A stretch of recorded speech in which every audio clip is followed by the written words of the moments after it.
Since the creation of UN Women, which is the women entity in the United Nations, women who belong to the UN family have been playing a more significant role within the UN system and across the world. Peter Launsky-Tieffenthal, you are the head of public information in the UN. Thanks for joining me. Thank you so much for having me, Maha.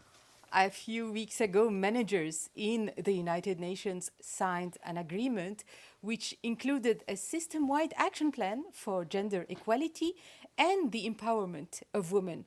What is it all about?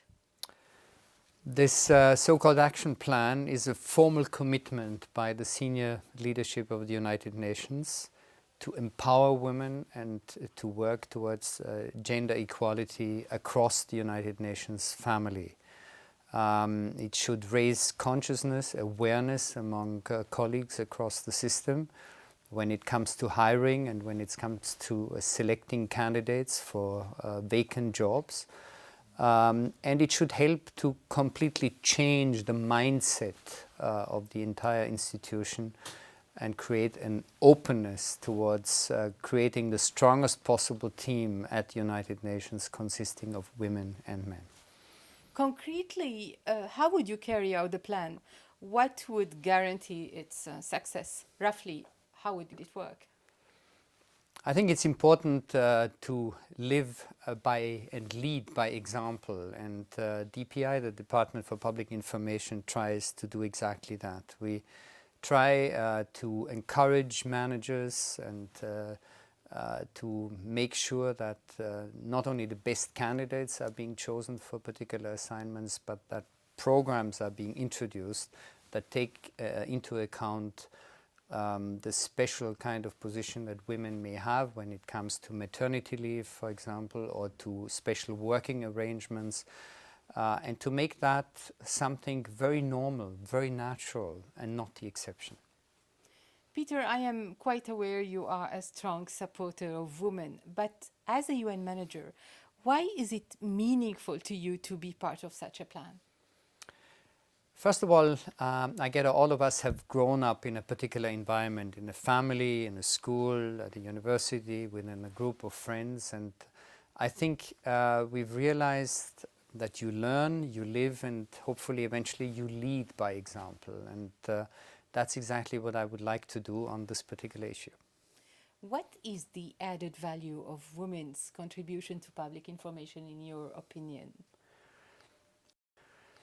As I just indicated, it is about putting together the strongest possible team for the United Nations, and I think the strongest possible team consists of great women and great men alike, and there's some catch-up to do at the United Nations, and I'm sure at many other agencies too, when it comes to bringing the best women into that team, and that's exactly what we are working towards.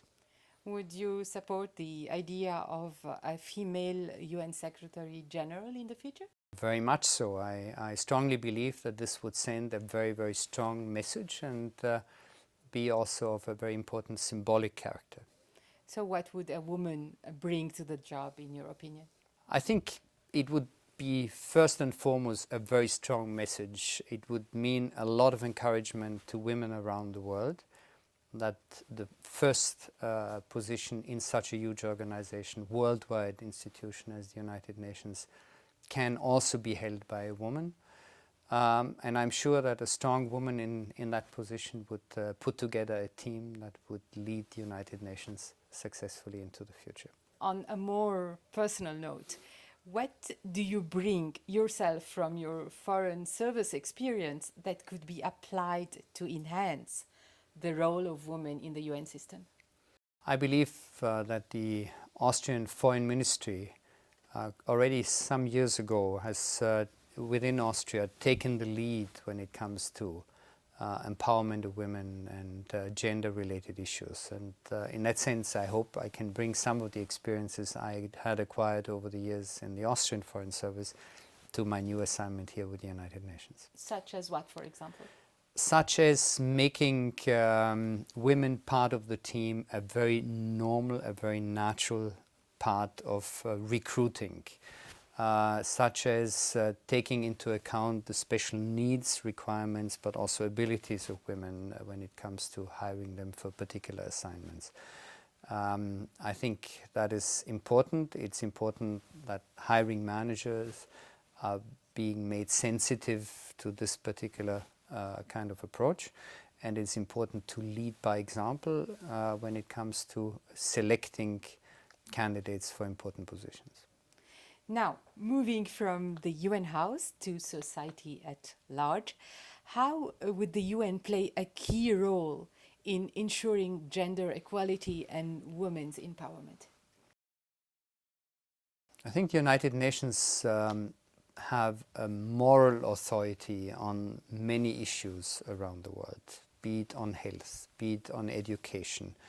And I think the United Nations does and should also take on that role when it comes to gender issues. And I think particularly these days, as you walk on the premises and even off the premises of the United Nations headquarters here in New York, you notice this amazing energy that's being generated through the presence of so many women participating in an international conference, that you notice what women can bring to this job.